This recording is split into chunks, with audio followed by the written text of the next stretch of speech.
Praise the Lord. खुदावंद यीशु मसीह के नाम से फिर एक बार इस हफ्ते के पहले दिन आप सबों को यूट्यूब चैनल के अंदर हम आपको स्वागत करते हैं।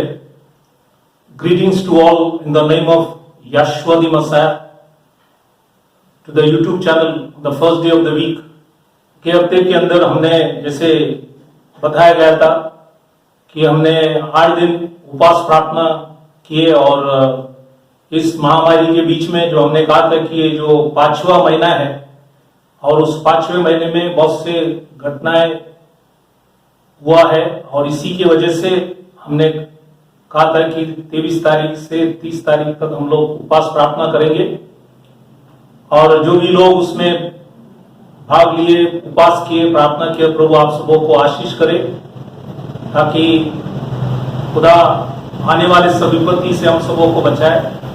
As I spoke to you earlier that we'll be fasting for 8 days during this 5th month from 23rd to 30th. We thank you for all those who fasted and prayed during that time. We are in the midst of this pestilence and we are seeing every day that it is increasing day by day and therefore we need to be more careful. आज हम इस महामारी के बीच में तो हम देख रहे हैं कि रोज महामारी बढ़ रहा भी है, इसलिए ये 5वें महीने में रोज हम देख रहे हैं कि 50,000 तक महामारी हिंदुस्तान के अंदर बढ़ते रहे। तो इसलिए इस विषय के ऊपर हमें सभी लोग प्रार्थना को हमें जारी रखना है ताकि खुदा सभी के ऊपर दया करे, अनुग्रह करे। और हमने ये जो विषय था कि 3 पवित्र शास्त्र 3 कटनी के विषय में या फसल के विषय में जो हम लोग देखे थे और उसमें हम लोग पहला भाग में हमने जौ की कटनी के विषय में देखा था और दूसरा भाग में गौ की कटनी के विषय में हमने देखा और आज फिर हम गौ की कटनी जो बचा हुआ वचनों को हम लोग देखेंगे, बचा हुआ बातों को हम देखेंगे। तो इसलिए इस बातों को आप ख्याल करना। Last time we started this message on the 3 biblical harvests. So in the first part we have seen the barley harvest and the second part we have seen the wheat harvest and whatever is remaining of the wheat harvest today we will see it and we will understand what the scripture says and all those things that we will see today. आज जो हम लोग है जो तीसरा भाग में हम लोग जाएंगे। Today we'll go to the third part of the wheat harvest and whatever remaining are there that we'll see. Today we'll see 2 things. The time of separation, that is the 4th thing, and the 5th thing that we'll see, it is about the time of destruction or to see the wickedness. That is the 5th point under the wheat harvest. तो ये गौ की कटनी के विषय में जो तीसरा भाग है उसी में हम लोग आज चौथा जो विषय है उसी के ऊपर हम लोग जाएंगे। जो चौथा विषय है एक अलग होना या जंगली दाने बटोरने का या इकट्ठा करने का समय और उसी के साथ जो 5वां बात है वो है कि नाश या बाइबल के अंदर लिखा है दुष्ट बात जो जानना है, देखना है, उसी के विषय में भी हम लोग आज देखेंगे। तो आज इसी चौथा पॉइंट जो है उसी के ऊपर हम लोग ध्यान देंगे। Will see today the time of separation. तो उस भाग में जाने से पहले हम लोग दुआ करें ताकि खुदा आप सबों को आशीष करे, आशीर्वाद करे। तो आइए हम प्रार्थना करेंगे। खुदावंद यीशु मसीह राजाओं का राजा, प्रभुओं का प्रभु, इस हफ्ते के पहले दिन फिर एक बार प्रभु हम आपको धन्यवाद करते, उपवास प्रार्थना करने के लिए मदद किया इसके लिए धन्यवाद करते। और खुदावंद आज जो वचन यहाँ पे बताए जाएंगे हम प्रार्थना करें, ये आत्मा से प्रकाशित कर, हमारी आत्मिक आंखों खोल ताकि हम सुनकर समझकर तुझे आदर सम्मान करें और सभी के ऊपर दया कर। इस आत्मिक बातों को समझने के लिए तो हमारे ऊपर दया कर, सबों को आशीष कर। छोटी सी विनंती खुदावंद यीशु आपके मसीहा के नाम से मांगता हूं, सुन कबूल कर, आमीन। So today we'll see about the 4th point, the time of separation under the wheat harvest. Wheat harvest is also like we have seen earlier in the scriptures that it is a time of gathering, it is a time of blessing and it is also end of an age. Now today we will see it is also fourth point is the time of separation. Now what is the separation? During the wheat harvest, God is also going to do a separation. We'll see some scriptures so that you may be able to understand this. Now it is also separation means it is a gathering of tares. Now that word tares in the Greek it is called zizanion. Zizanion means it is false grain. That is tares. Now it is said in the scriptures that let both grow together until the time of the harvest. So God has allowed the wheat and the tares to grow until the time of the harvest. So today we'll see some scriptures about it. First we'll see how the separation took place during the time of John the Baptist.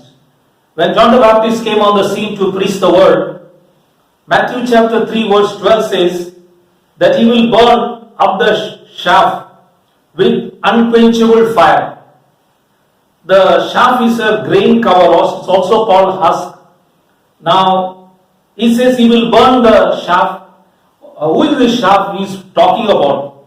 Now, another word that we see, Matthew chapter 3:10 says, now also the axe is laid upon the root of the trees. Therefore, every tree which bringeth not forth good fruit is hewn down and cast into the fire. Now, he says, who is this tree that he is talking about?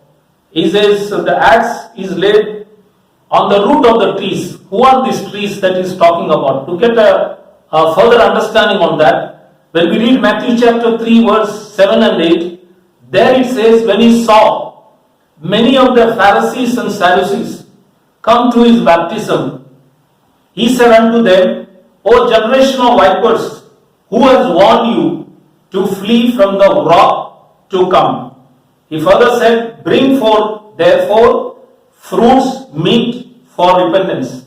So during the time of John the Baptist's ministry, as he also gathered the wheat, he was also at the same time, he was also gathering the tares. Now these Pharisees that you see here, now they were the one, because a lot of Pharisees and Sadducees came, they were the one who were called the chaff, or who were called the trees that were not bringing the good fruit. So they were separated there. Through the preaching of the word by John the Baptist, the wheat was separated and the tares were also separated. That's what the scripture says, that the harvest time, in the time of John the Baptist, there was a separation that we have seen. आज हम लोग ये जो कहा कि ये कटनी का समय, अलग होने का समय, मतलब जंगली दाने बटोरने का जो समय है, उसके विषय में कई वचनों को हम लोग वचन से देखेंगे। जैसे मत्ती की सुवर्तमान 3:12 जब हम लोग पढ़ते, वहां पे ये वचन लिखा गया है कि परंतु बुस्सी को उस आग में जलाएगा जो बुझने की नहीं, लिखता है बुझने की नहीं। तो बुस्सी जो है ये कौन है, ये किसके विषय में लिखा गया है? फिर हम उसको समझने के लिए मत्ती की सुवर्तमान 3 अध्याय 10वां वचन हम लोग जब पढ़ेंगे, तब खुदा ने वहां पे ये लिखा है कि अब कुलाना जो है पेड़ के जड़ पर रखा हुआ है, पेड़ के जड़ में रखा हुआ है, और कहा कि इसलिए जो जो पेड़ अच्छा फल नहीं लाता वह काटा और आग में जोखा जाता है। तो ये जो पेड़ जो अच्छा फल नहीं ले आता, ऊपर हमने पढ़ा कि बुस्सी के विषय में लिखा है, ये सब कौन है? तो इसको समझने के लिए वचन से ही हमें समझना है, वचन में सब कुछ है। इसलिए जब वचन हम ढूंढेंगे तो सब बातों को लिखा गया है। इसलिए मत्ती की सुवर्तमान 3 अध्याय 7 और 8 वचन जब लोग वहां पे जब पढ़ेंगे, तो वहां पे लिखा है कि जब उसने बहुत से फरीसियों और सदूकियों को बपतिस्म के लिए अपने पास आते देखा, तो उसने कहा, ये सांप के बच्चों, तुम्हें किसने जता दिया कि आने वाले क्रोध से भागो? तो किसने बता दिया? तो किसके विषय में लिखा गया? तो ये बुस्सी जो है, या पेड़ जो अच्छा फल नहीं ले आता है, ये फरीसी लोग और सदूसी लोग है। इस वचन के द्वारा हमें समझ में आता है। इसलिए वहां पे आगे जो 8वां वचन में लिखा गया कि यूहन्ना द बैप्टिस्ट ने उन लोगों से कहा, इसलिए मन फिराव के योग्य फल ले आओ, मन फिराव का योग्य फल ले आओ, क्योंकि ये लोग मन फिराते नहीं और योग्य फल भी नहीं ले आते। इसलिए उनसे पूछा गया और उनको बताया गया कि ये सांप के बच्चे हैं। और ये फरीसी और सदूसी लोग के विषय में यीशु मसीह ने कहा, और यही है जो लिखा है कि भूसी, और यही है जो पेड़ बाइबल में लिखा है अच्छा फल नहीं ले आता। तो ये जॉन द बैप्टिस्ट के समय हमने देखा कि ये जो फसल, ये जो कटनी के समय खुदा ने जंगली गौओं को अलग कर दिया वचन के द्वारा। इस बातों को मैंने यहाँ पे आपको समझाया। इसको और भी समझाने के लिए हम लोग और भी कुछ वचनों को देखेंगे। Now will see in the book of Matthew chapter 9 verse 35 to 38, Jesus Christ himself says, the harvest is plenteous but the laborers are few.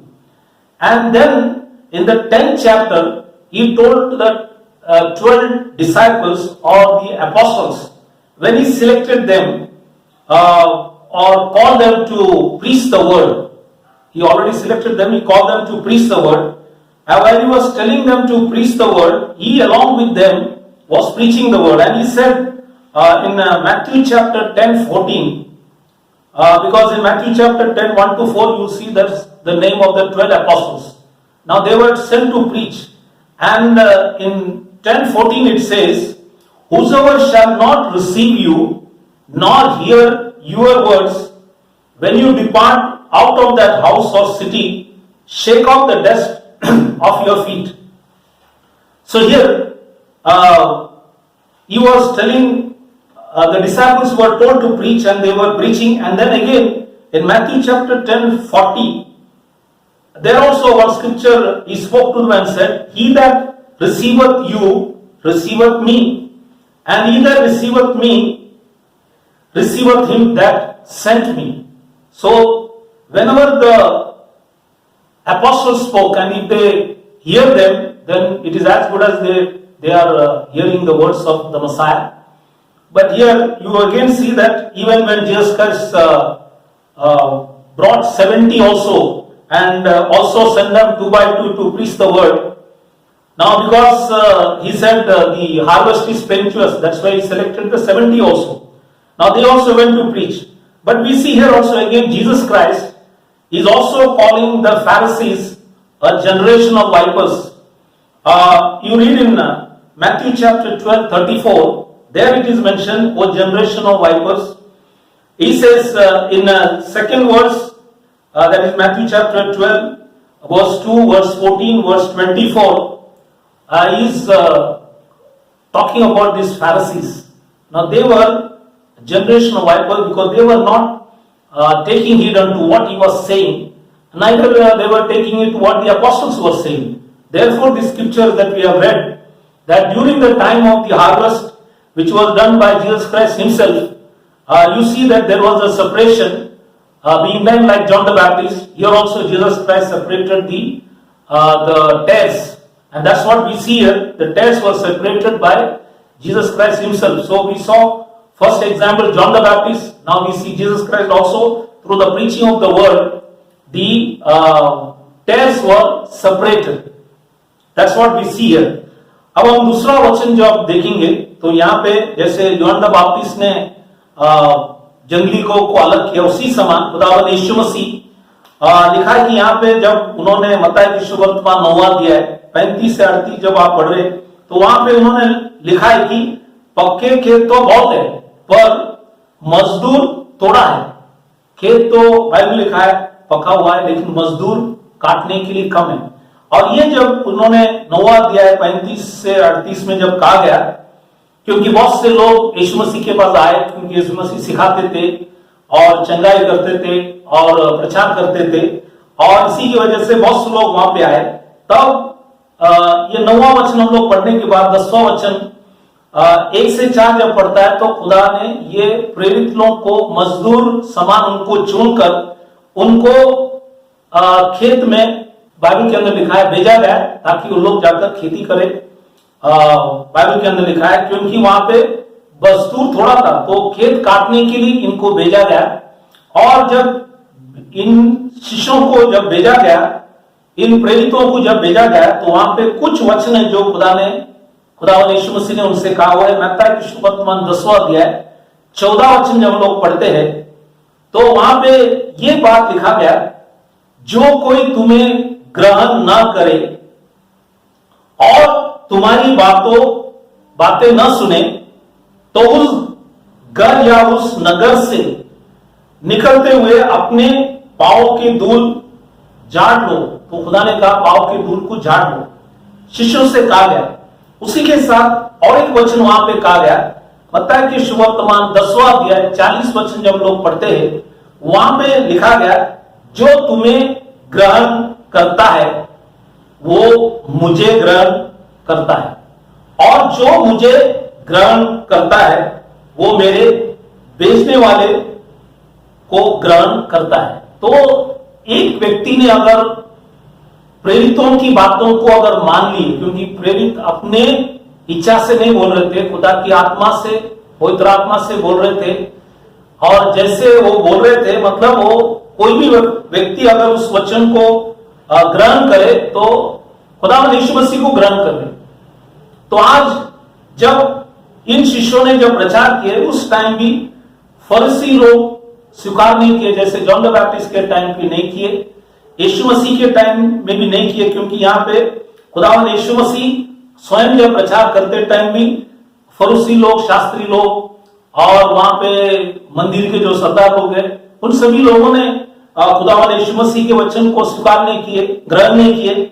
इसलिए जब 70 को भी जब भेजा गया है, लूका की किताब 10वां अध्याय 16 वचन जब लोग पढ़ता है कि यह 70 को भी भेजा गया, उनको भी कहा कि पक्के खेत तो बहुत है लेकिन मजदूर थोड़ा है, इनको भी भेजा गया। ये भी मजदूर थे, इन्होंने भी जाके प्रचार किया, बहुत से लोगों को चंगाई किए। और स्वयं यीशु मसीह 12वां अध्याय, मत्ती के सुवर्तमान 12वां अध्याय 34 में उन फरीसी लोगों को खुदावंद स्वयं इनको भी सांप के बच्चे खा। तो यूहन्ना द बैप्टिस्ट ने भी कहा, खुदावंद यीशु मसीह ने भी कहा सांप के बच्चे, क्योंकि इन लोग खुदा के वचन को ग्रहण नहीं किए। और स्वयं जब यीशु मसीह प्रचार किया, ग्रहण नहीं किए। शिष्य लोग जब प्रचार किए यीशु मसीह के साथ, तभी भी ग्रहण नहीं किए। लेकिन ये वचन के द्वारा हमने देखा कि यूहन्ना द बैप्टिस्ट के टाइम में भी जंगली गौ अलग हो गए, खुदावंद यीशु मसीह के टाइम में भी जंगली गौ को अलग किया गया। अब हम देखेंगे प्रेरित लोग पेंटिकॉस्ट के बाद जब प्रचार किए। Now we'll see that in the time of apostles, that is after Pentecost, when these disciples went to Jerusalem, Judea, Samaria, uttermost part of the earth to preach the word. Now that time also there are some scriptures that we'll see that how these Pharisees and lot of priests and captains of the temple, they refused to accept. They never wanted to hear the resurrection of the Messiah. So they wanted to kill them also. They tried, but since it was the work of the Lord, it never prevailed. So here, when you read Acts chapter 4, verse 1 and 2, it was after the Pentecost. You'll see that as the disciples, like especially John and Peter, when they were speaking, they spoke unto the people in Acts chapter 4, 1 and 2, the priest, the captain of the temple and the Sadducees came upon them, being grieved that they taught the people and preached through Yeshua the resurrection from the dead. They were very much grieved because these apostles were preaching the resurrection of the Messiah. So these people also, they were tares, that's why they refused to accept the truth. So we saw John the Baptist time, they refused.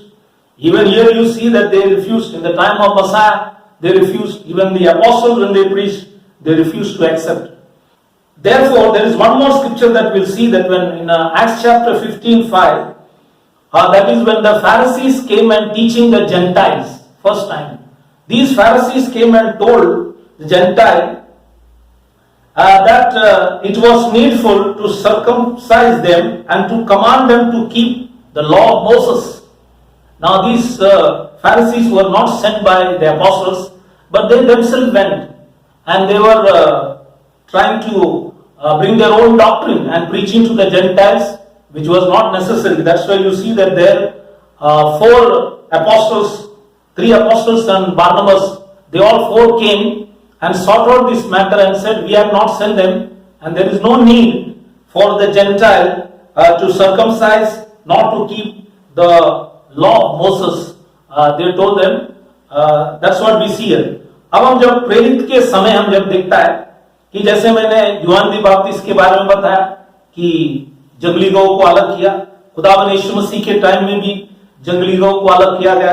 अब जब शिष्य लोग, प्रेरित लोग Pentecost के बाद जब खुदा के वचन प्रचार करने निकले, जैसे उन्होंने लिखा है कि वचन में कि वो गवाह बनकर यरूशलेम में, यूदिया में, समारिया में और लिखता है कि दुनिया की छोर तक जब वो लोग प्रचार करने गए, तब कुछ वचन जो आपको याद दिलाना चाहता हूं, प्रेरित की किताब 4 अध्याय पहला और दूसरा वचन जब हम लोग पढ़ते हैं तो वहां पे लिखा गया, जब वो लोग से ये कहा रहा था तब याजक और मंदिर के सरदार और सदुकी उन पर चढ़ाए।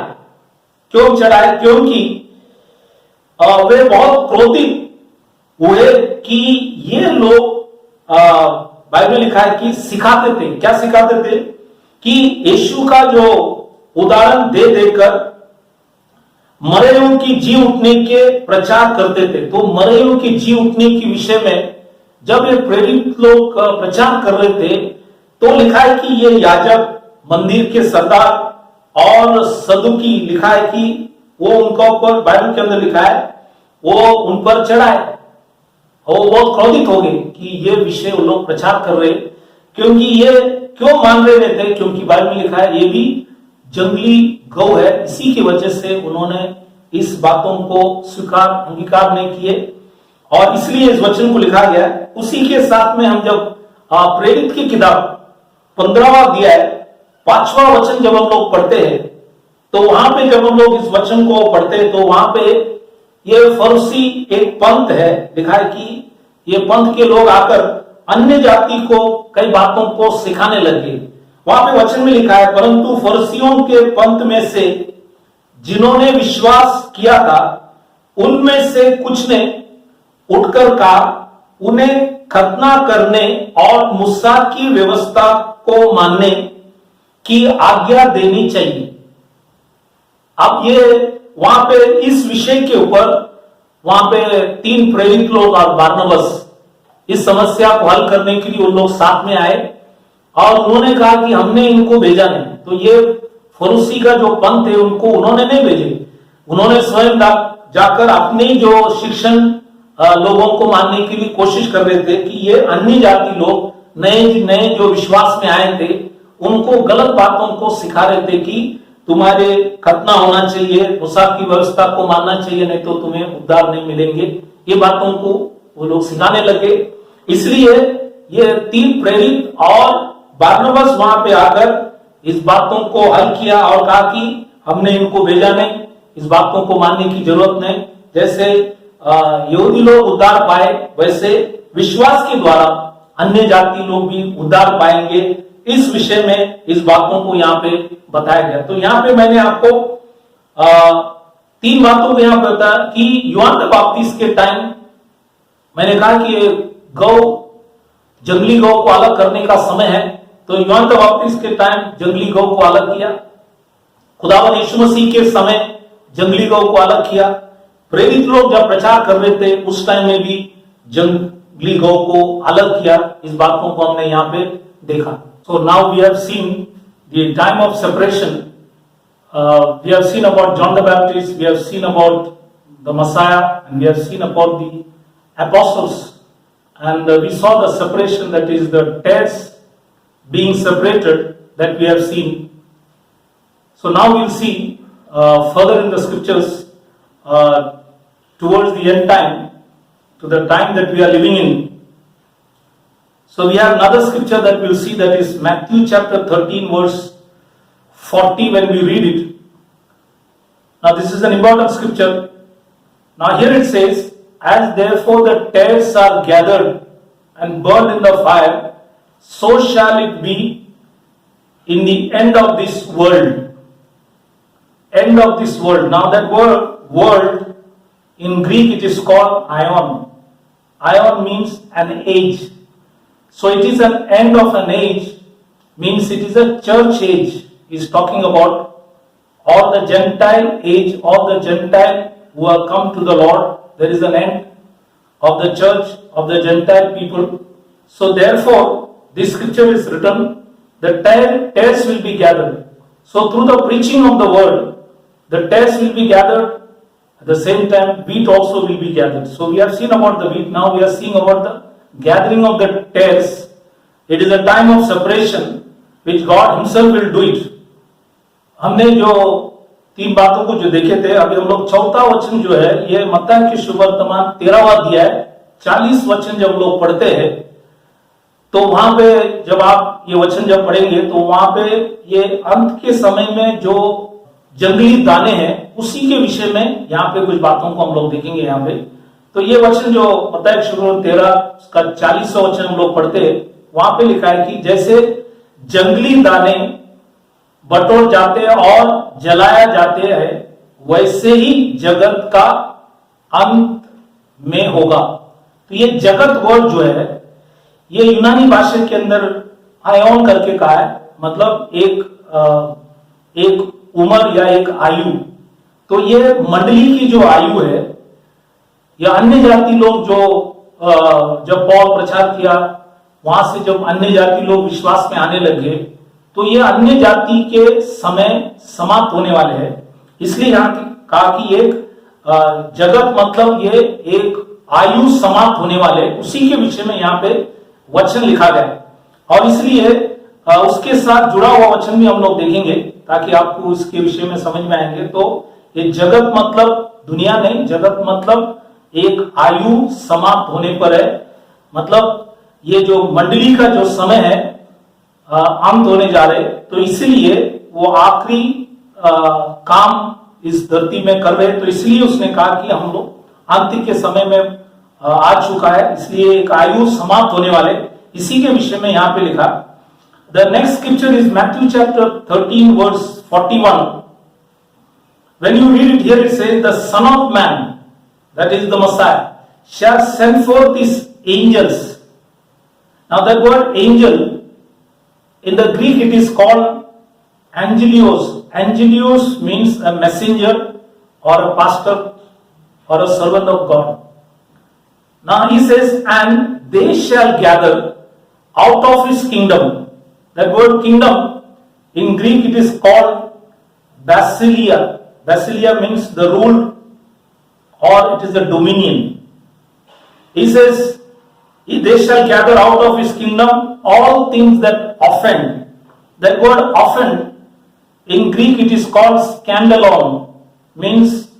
Scandalon means a trapstick or a snare or a stumbling block. So he says, they shall gather out of his kingdom all things that offend. That is, who will bring scandals, and them which do iniquity. Now that word iniquity, again in Greek it is called anomia, means violation of law, the law that God has given for the people to live on the earth, or it is also called lawlessness or illegality, all these things. So therefore in these last days that you will see that from the 3rd century that you see that the church has been drifting away from the biblical truth, from the 3rd century. So the drifting we saw last time in another messages, that in the 3rd century, where God in the Bible has written God is one, people changed it to 3 and to 2. That's why today it is a scandal. Many people believe that God is 3 or God is 2. It is not in the Bible, it is a scandal. That's what the scripture says. And not only that, there are so many things. The Bible says the people have changed it. Bible says everybody should be baptized in the name of Jesus Christ for the remission of sins. Now people are changed again that. And now we will see that in the world there are 3 baptisms which people do. One is they have a child baptism. Second, you see they have a flag baptism. And the third, that you see that they have a baptism in the name of the Father, Son, Holy Ghost. Now you check in the Bible, all these 3 baptisms are not there. Yet, thousands of people believe all these teachings. Now that is a scandal, and that is also an iniquity. So many things are there which lawlessness means people have changed God's law and put their own law. They brought their own law. And that's why you see that many times God said the pastors and the preachers should marry. But you see sometimes many churches, they don't marry. Bible says if you marry, then you know how to rule the house. If a man knows how to rule his house, then he will know how to rule the church. So the person who rules the church must be married. They should have children. So they know all the problems. So that's what the Bible says. So people have changed the law. He said priest should not marry or preachers should not marry. And like that there are so many rules which people are brought in. And this is all called scandal. Over the years that you see, so many scandal and so many iniquity, lawlessness. So today there is no law. People do what they feel like doing. Every church wants to do what they feel like doing. But they have deviated from the biblical teachings or what the apostles have preached. You see all. Therefore, you have to carefully watch everything that the churches are doing, whether is it in the Bible or not. You need to check. हम जब मत्ती की सुवर्तमान 13वां अध्याय जब 41वां वचन जब लोग पढ़ते हैं, मनुष्य, बाइबल में लिखा है मनुष्य का पुत्र अपने स्वर्गदूत को भेजेगा. अभी यहाँ पे हिंदी में स्वर्गदूत करके लिखा है, लेकिन इंग्लिश में आप पढ़ते खाली दूत लिखा है. और ये जो वचन आप वचन में देखेंगे, दूत मतलब कौन. अब ये यूनानी भाषा के अंदर लिखा है कि एंजिलोस. एंजिलोस का मतलब है कि ये धरती, मतलब एक दूत या एक दास या एक सेवक, वो धरती का है. तो लिखा है कि ये धरती के सेवक के विषय में लिखा गया है. और लिखा है कि वे उसके राज्य में से सब ठोकर के कारणों को और कुकर्म करने वालों को इकट्ठा करेंगे. तो ये जो ठोकर जो वर्ड है, जो लोग यूनानी भाषा में इसको देखेंगे तो यहाँ पे ठोकर का मतलब है स्कैंडल, और मतलब फंदा लगाना या गलत सिखाना, ये सब एक तरफ का स्कैंडल है. और इसलिए यहाँ पे लिखा है कि ये ठोकर के कारणों को जो भी है, और साथ में जो अलग वर्ड लिखा गया कुकर्म करने वाले. ये कुकर्म जो वर्ड है यूनानी भाषा के अंदर है अनोमिया, मतलब व्यवस्था को उल्लंघन करना. तो खुदा ने दिया हुआ व्यवस्था. इसलिए यहाँ पे ये जो मैंने कहा कि ये जो स्वर्गदूत ने, यह धरती का दूत, इसके लिए 2 वचन भी बताना चाहता हूं.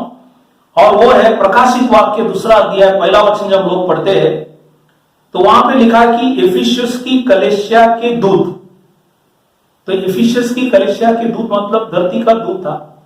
और दूसरी बात, गलेशियन की किताब 4 अध्याय 14 वचन में जब लोग पढ़ते हैं तो वहां पे परमेश्वर के दास पौल जब प्रचार करते थे, वहां पे लिखा गया परमेश्वर का दूत वरन स्वयं मसीह का समान मुझे ग्रहण किया.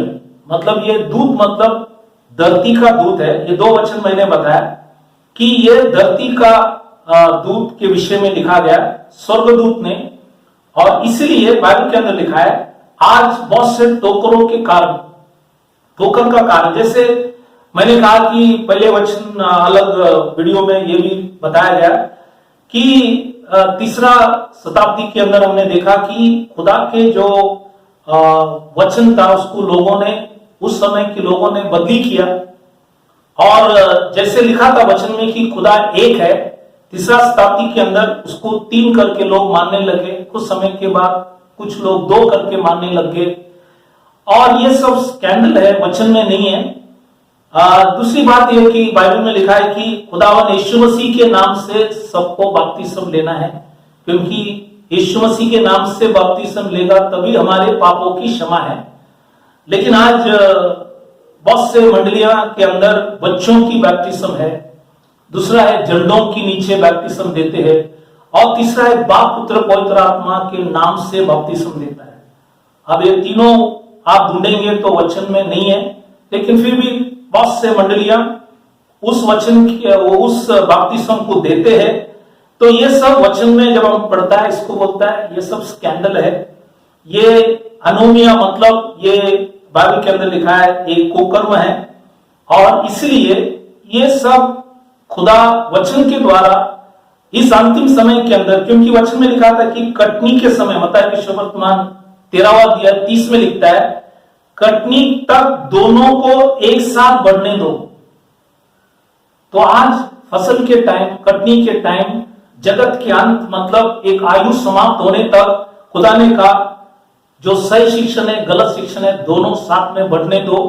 मैं कटनी के समय, फसल के टाइम, इसको मैं बाइबल के अंदर लिखा है अलग करूंगा। और ये आज जो समय हमारा है, खुदाबंद अलग कर रहे और वचन के द्वारा खुदा ही सब कुछ कर रहे। तो इसीलिए इस बातों को हमें ख्याल करना है कि जो भी वचन हम लोग वचन से पढ़ते हैं, हम बार बार उसको बाइबल से हर एक रिवाज जो हम लोग आज कर रहे हैं, ये वचन में है या नहीं है, इसको ढूंढना परखना सभी विश्वासियों का काम है, सभी सेवक लोगों का भी काम है कि हम जब प्रचार करते टाइम वचन से प्रचार करें, वचन के बाद कोई नहीं, क्योंकि खुदा उसी को स्वीकार नहीं करे।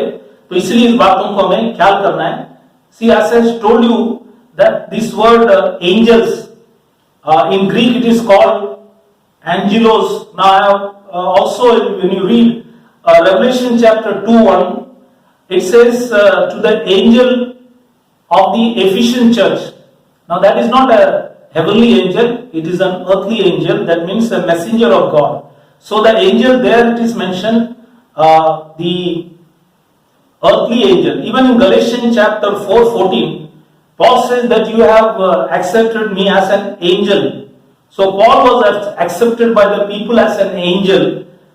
It is not a heavenly angel, it is an earthly angel. Paul was God's angel to the people to preach the truth. That angel word, I said in Greek, it is called messenger or a pastor or a servant of the Lord.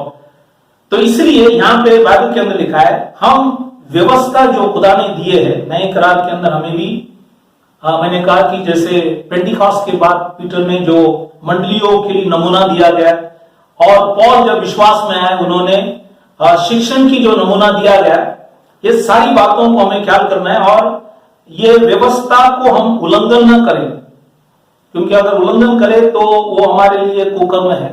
इसलिए खुदा इस आखिरी दिनों के अंदर कुकर्म करने वाले और ठोकर खाने वाले को खुदा अलग करेंगे। मतलब ये है जंगली दाना है, और ये इस आखिरी दिन के अंदर खुदा स्वयं इस सारी बातों को कर रहे। इसलिए हम लोग इस बातों को ख्याल करें।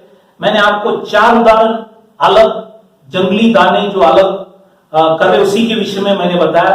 यूहन्ना द बैप्टिस्ट जब प्रचार किया, यूहन्ना द बैप्टिस्ट के टाइम में भी हमने देखा कि जंगली गौ अलग किया गया। खुदावंद यीशु मसीह जब प्रचार किया तभी भी जंगली गौ को अलग किया गया।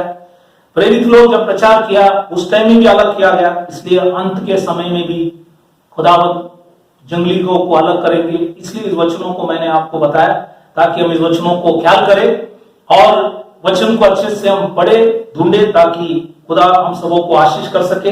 तो ये है चौथा जो विषय मैंने आपको बताया। Now we will go to the 5th point on this wheat harvest. The 5th point is the time of destruction or to see wickedness. It is also a time of destruction or to see wickedness. There are 3 scriptures here. We'll see it. The first scripture is in the book of Judges, chapter 15, verse 1 to 6. When you read it, Samson destroyed the standing corn of Philistines during the wheat harvest. So he destroyed the wheat that was standing. It was during the wheat harvest. He did it. So it was a destruction happened in to the Philistines. So it is also a time that you see in the scriptures. Destruction has happened here.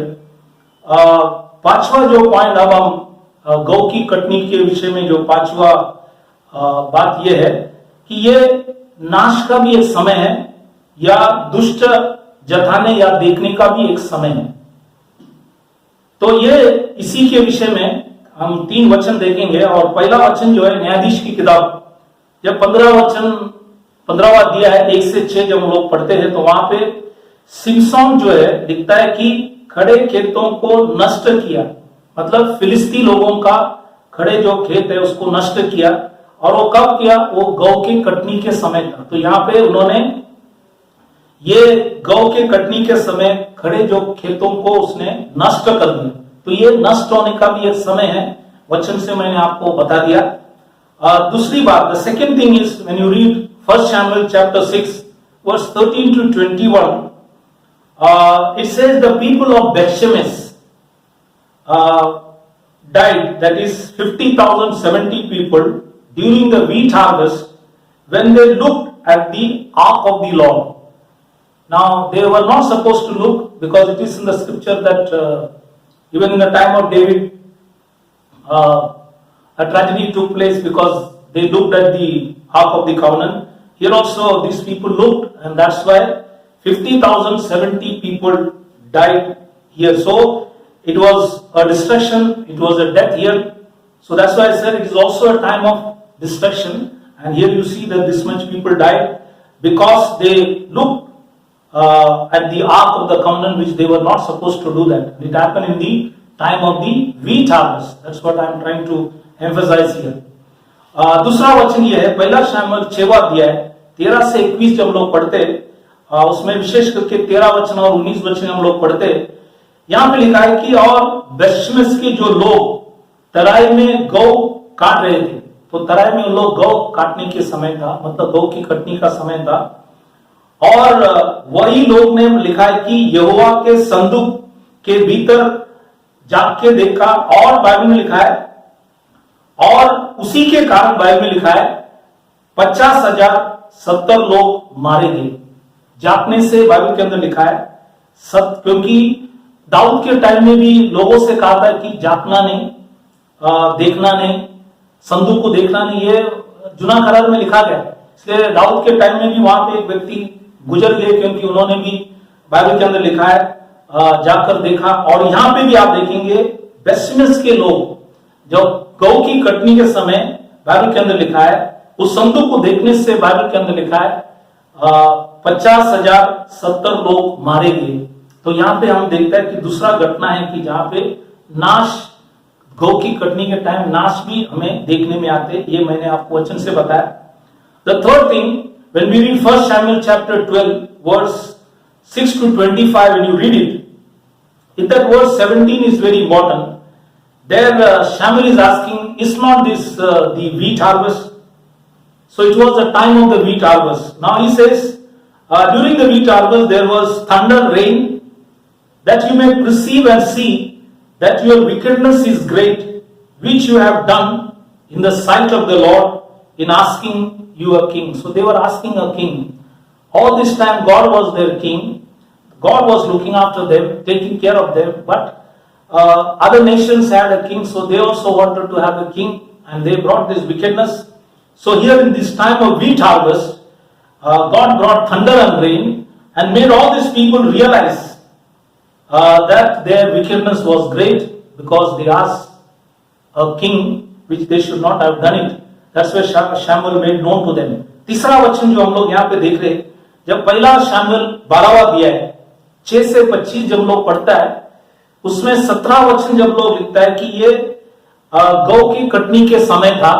और ये गौ के कटनी के समय लिखा है कि मेघ या बिजली बाइबल में लिखा है गरजाएंगे और मेघ बरसाएंगे, तब तुम जान लोगे और देख भी लोगे कि तुमने राजा मानकर योआब के दृष्टि में बहुत बड़ी बुराई की है।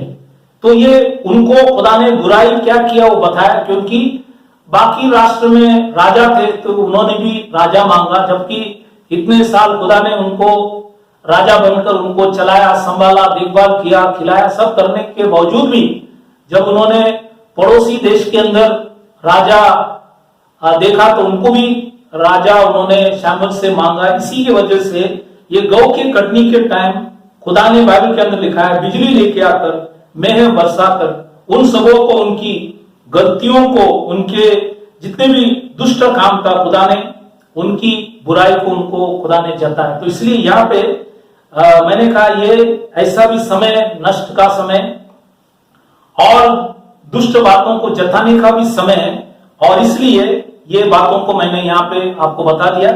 तो यहाँ पे हमने आज ये जो दो बात हमने देखा कि अलग होने का समय और नष्ट होने का समय, दोनों चीज हमने आज देखे। तो यहाँ पे हम लोग इस तीसरा बात को हम लोग यहाँ पे समाप्त कर रहे हैं। तो जो कटनी के विषय में, और ये समझने के लिए आपको ये जो पर्व है, पर्व जो है अच्छे से समझना जरूरी है, ताकि ये मैंने कहा जैसे ये तीनों जो कटनी है, तीनों फसल जो है ये पर्व के द्वारा ही है। जैसे मैंने कहा कि जब पहले महीने में जो जौ का कटनी है, वो बाइबल के अंदर लिखा है कि जब वचन के अंदर अब देखता है जो पर्व था वो पहले फल का जो पर्व है उसी टाइम बाइबल के अंदर लिखा है ये कटनी है। और पेंटिकॉस्ट के टाइम था, बाइबल के अंदर लिखा है कि गौ की कटनी। और अगले बार हम लोग आखिरी जो कटनी है वो है दाख की कटनी के विषय में हम लोग देखेंगे। Next time will see about the grape harvest, and here we are going to close it about the wheat harvest. We'll complete today we are completing it, and we have also seen that the feast of the first fruit. So you got to understand the feast very well. So during the feast of the first fruit we had the barley harvest, which is also speaking about the resurrection of the Messiah. Then we also saw the Pentecost, that is the feast of the weeks. During that time we see the wheat harvest, and then during the feast of tabernacle you will see the grape harvest. So therefore we need to know the harvest very well so that you may be able to get a fair idea about all the things. And God is in His time, and according to this feast, because it is an appointed time, He will do everything. तो खुदा ने ये जो उनकी नियत समय है, वो नियत समय पे ये जो पर्व जो ले आए, और इसी के द्वारा ही हम सब बातों को समझ सकेंगे। तो इसलिए अगली बार हम लोग दाख की कटनी के विषय में जो चोटियों के पर्व के द्वारा होता है, तो उसी को भी हम लोग देखेंगे। वो इजराइल के साल की जो समाप्ति के विषय में, उसीलिए हम लोग उस बातों को अगले बार देखेंगे। इसलिए फिर एक बार खुदावंद यीशु मसीह के नाम से मैं आप सबों को इस YouTube के द्वारा थैंक यू, धन्यवाद करना चाहता हूं कि आपने इस वीडियो को देखे और आगे भी देखते रहना, ताकि खुदा आप सबों को आशीष करे। अगले हफ्ते हम फिर मिले, ताकि सारा आदर सम्मान खुदा को दे। So once again, I wish to thank and praise God for you all, because you are watching this YouTube channel, and God may bless you and keep you strong in God's word, that God may bless you. खुदा आप सबों को आशीष करे। Thank you very much. God bless you.